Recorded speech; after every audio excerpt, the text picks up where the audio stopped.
छोड़ दाए जानू गुंडागर्दी हो, पहनला तू आर्मी के वर्दी हो। छोड़ दाए जानू गुंडागर्दी हो, पहनला तू आर्मी के वर्दी हो।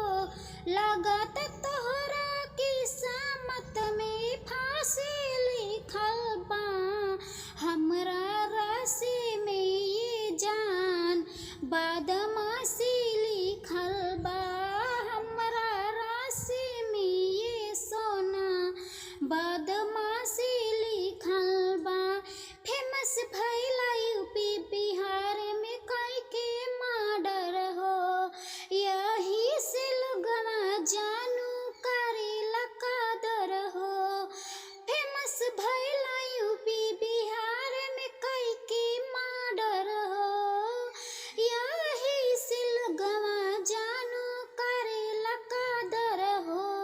लागत 14 साल के बनवासी लिखल बा, हमरा राशि में ये सोना बदमाशी लिखल बा।